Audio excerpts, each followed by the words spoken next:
মসজিদে শিশুর উপস্থিতি গুরুত্ব দেওয়া। আবার বলছি, মসজিদে শিশুর উপস্থিতি গুরুত্ব দেওয়া, শিশুকে ধমক দিয়ে তাড়িয়ে না দেওয়া, বরং ওর উপস্থিতি গুরুত্ব দেওয়া। এক্ষেত্রে একটা বুদ্ধি করবেন, মসজিদে শিশু যারা নামাজ পড়তে আসে 7-8 বছরের সন্তানরা, ওদেরকে একসাথে দাঁড় করাবেন না, একসাথে দাঁড়াইতে দিবেন না। অভিভাবক যারা আছেন একজনে এক কোনায় দাঁড়াবেন, আরেক অভিভাবক আরেক খাম্বার পাশে দাঁড়াবে, আরেকজন আরেক কোনায় দাঁড়াবে। ওদেরকে একসাথে যদি দাঁড় করান, ওরা মসজিদ কিন্তু এখানে রাখবে না, অন্য এলাকায় নিয়ে যাবে। এই জন্য কি করবেন, আলাদা আলাদা দাঁড় করাবেন। যখন আপনারা রুকুতে যাবেন, ওদের নেটওয়ার্ক ঠিক রাখে। এইভাবে রুকুতে নেটওয়ার্ক আছে কিন্তু দুষ্টামি চলতেছে না, কারণ আমরা আলাদা আছি, দূরে দূরে আছি। এইভাবে ওদেরকে মসজিদে রাখবেন, ওদেরকে বের করে দিয়েন না, ওদেরকে মসজিদে রাখবেন। রাসূলুল্লাহ সাল্লাল্লাহু আলাইহি সাল্লাম বলেন, ইযা আম্মা আহাদুকুমুন নাস ফালইউখাফফিফ।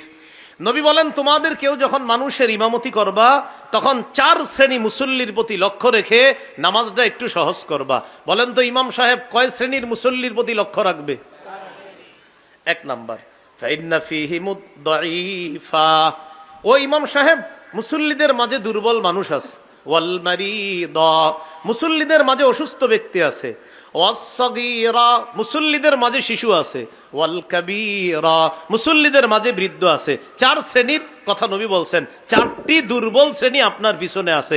1 নাম্বার দুর্বল আছে, 2 নাম্বার অসুস্থ, তিনিও দুর্বল, 3 নাম্বার শিশু, সেও দুর্বল, 4 নাম্বার বৃদ্ধ, তিনিও দুর্বল। নবীজি বলেন, ইমাম সাহেব এই 4 শ্রেণীর প্রতি লক্ষ্য রেখে আপনি নামাজ মোটামুটি সহজে পড়ানোর চেষ্টা করবেন। বলেন 4 শ্রেণীর মধ্যে শিশুর নামটা আছে না নাই? নবী শিশুর কথা কেন বললেন? বোঝা যায় নবী চাইতেছে শিশুকে নামাজে তার উপস্থিতি এটা যেন আমরা গুরুত্ব দিই। কয় নাম্বার গেল? 18। 19 নম্বর, কোরআন শিক্ষা দেওয়া। সুবহানাল্লাহ পড়েন। শৈশব থেকে কোরআন শিক্ষা দেওয়া।